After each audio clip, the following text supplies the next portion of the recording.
Black kids. I'm a pretty interesting guy, huh? I'm the kind of guy that you probably have never seen before. Assuredly, not in the Browning School. And in short, that is because the Browning School fears out of their mind people like me. Why should all these rich, powerful adults fear someone who lives at the poverty level? Because, as everyone can see, I speak truth. Truth. Why would anyone fear truth? Do you think those animals out my window fear truth? Do you think those birds fear truth? I see a squirrel, I think he's like, boy, I hope no one talks about truth. No, they don't. And also, if you live in a conservative Republican type state, a red state, you will find that the level of fearing truth is much lower than it is in Browning, and in certain places, if they are most healthy, they don't fear truth at all because they understand the value of truth. They respect truth. Despite the Browning code of responsibility that these Browning adults with all their master's degrees from Yale and Dartmouth, and especially Mike Ingrasani, the chief bullshitter of them all, the biggest hypocrite you may ever come across, who talks down to you from this highest cloud of moral authority on his throne. So then, why, oh why, is everyone scared of truth? Isn't it amazing? This is why. This is the big secret that everybody in Browning fears. They're like, don't do it, John, don't tell them, you're going to tell them. And they're like, they know it's going to happen, and you can't handle it. Here it is. The culture at Browning in New York City and Democrats in the left is fundamentally concocted from insanity. Insanity. Literal mental hospital insanity. And they know that this annoying thing called truth demolishes their insane worldview. Just like if you go to a mental hospital and someone's saying, those trees out there, they're going to come into my room and take me away, and don't allow that window open, they'll come in, don't you do that. And then someone goes up to him and be like, I want to go outside with you and show you these trees are not going to hurt you. They're like, don't do that.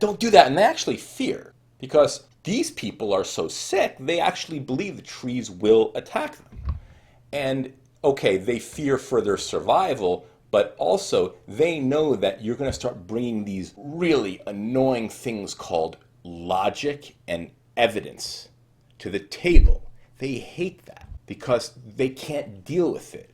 That's why these Browning people, exactly like Omar Qureshi, as you can see in my video, need to become masters at what we call, among many other things, spin.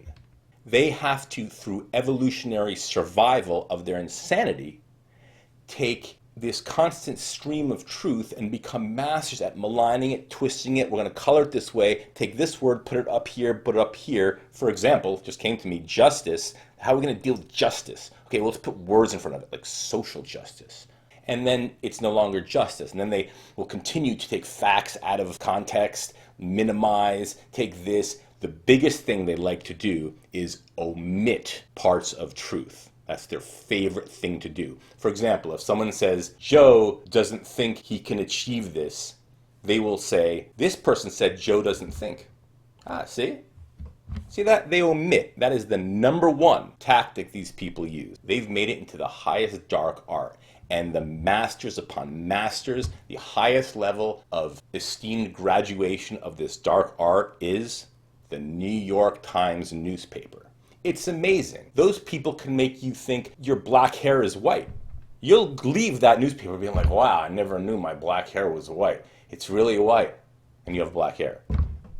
My point, these people know that if someone like me just speaks truth to you, their world will encounter adversity and possibly to the point that it is completely eschewed. And they have to once again deal with a society that operates in truth. And that is the secret to everything. That is why they censor me. That is why they're trying to take my videos down. That is why YouTube continually takes my video down. So then, let me get to my main point, you beloved black students at Browning. I have a question for you. Do you believe that the Browning School adheres to Martin Luther King's principles of judge a man by the content of their character, not by the color of their skin? That's a question for you. I see that you guys at Browning have a Martin Luther King celebration, which is great. And you learn all about Martin Luther King, but then you get this filter at Browning, and then it all becomes bullshit. Because, of course, Browning lies to you. All those esteemed teachers who smile and get millions and millions and make money at the stockbroker, and then they go to you, you know they lie to you. They don't treat you equally. You know that, through and through.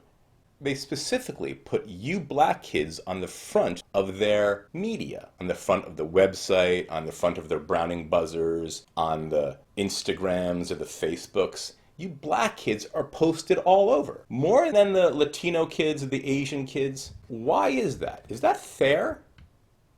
And most of all, do you appreciate that putting you on this commercial pedestal means that not only are they treating you unfairly, and they are causing natural resentment in everyone else who has a disproportionate chance of being publicly displayed.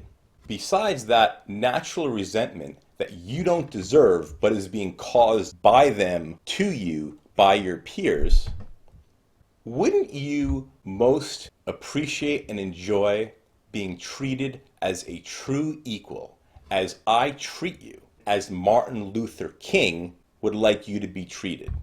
In the same vein, I have a question for you.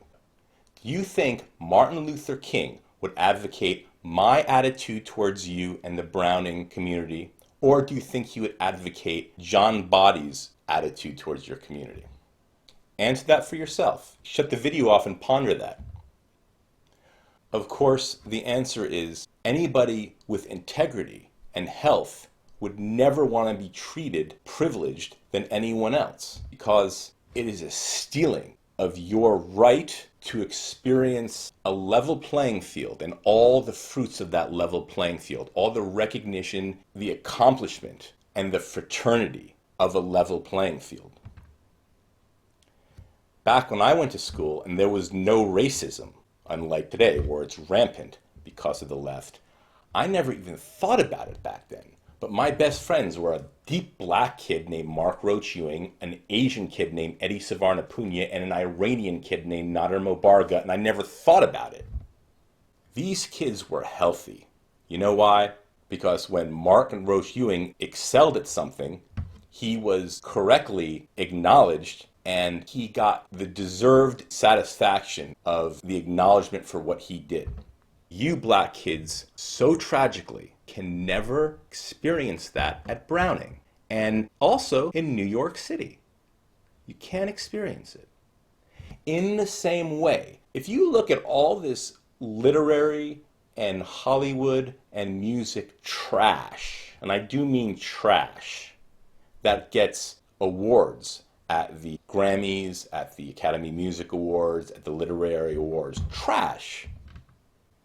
No one who is healthy can respect those awards. Not only can you view the material that they got the awards and see it as trash, but what happens is there's a short version of it that you say, oh, he was black. He got the award because he was black. And everybody knows what I just said is true. See? Boom! Browning's like, boom! A big bomb comes and smashes it. Boom! They can't handle it. That's so sad, isn't it? And that is a large reason why I make these videos. I primarily make it because I hate the culture through and through, and there is a big part of me that wants to defend my white culture and my white race. But there's also a big part to fight for you black kids. Why? Not because the color of your skin, because you are people who are being cheated. You are being stripped of your rightful level playing field. A simple example. How would you feel if during field day in the 100-yard dash, you were given a 20-yard head start and then you won the thing, and then Browning was like, yeah, we give you the trophy, and then you were up there, I got the trophy. Everyone knows, especially your peers, that you didn't deserve it. Now, hopefully the other Browning kids have enough intuition, instinct, and compassion to know, yeah, but it's not this black kid's fault anyway. He didn't construct the rules. He didn't ask for the 20-yard head start. So we feel bad for him and we just won't talk about it. But truly, there is a big section of people who get resentment towards you, and most importantly, hostility towards what caused this, which they think is the black race, and thus is generated true racism. And many of these people will not have the intellect, such as I do, to discern the difference that this is not the black people's fault at all, at all. Whose fault it is? It's the leftists' fault. It is the Democrats' fault, isn't it? And to be most specific, it's the cultural Marxism virus burrowed into the Democrats' head, and they're just zombies and they can't figure this stuff out. They mean well, but they're sick, heinous racists. That's what they are. Why do they think they give you such treatment? It's called racism.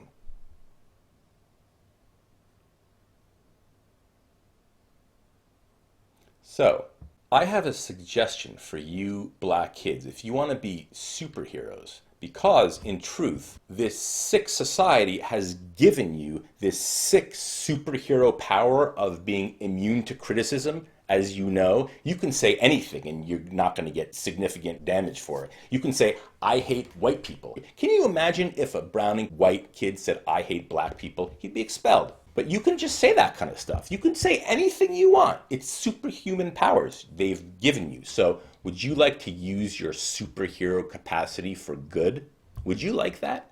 Would you like to be a true leader and help everybody, including the black people and including the white people who have given you so much, as you can look around and see? What you can do is demand that the community not treat you differently than everyone else. You can demand Browning not showcase you in their media more than anyone else. Meaning specifically, do not let the Browning photographer people artificially put you with a Hispanic person and put you in the front and have you walking forward and have all the white people in the back. Say, no, you're a racist. I eschew that. You will get so much respect from all your peers and the faculty. You will be a leader. You want true respect? Eschew them. Say, stop this racism. As a black person, say, how come we don't have a European American Affinity Club? Why is that? Ask the teachers that. Ask the faculty that. They will respect the hell out of you. Your students will respect the hell out of you, and you will be doing the world so much good for both the black race and the white race. And once again, the white kids have much less ability to do this because they don't have these artificially imbued, sick, superhuman powers as you do, black kids. So in conclusion, if you would like to take back your ability to be respected, not that you have done anything to be disrespected, your community every second disrespects you by not giving you a level playing field. If you would like to take back your God-given right to a level playing field, demand that you are treated equally. Tell them you do not want to be showcased any more than a white person is showcased. You do not want to be put on the covers of any media unless you have done something exceptional. That is grit. That is the Browning motto that John Body and his minions have shit upon. That is the motto that the founder, Mr. Browning, has led to the possibility of your school believed in. I love you people so much.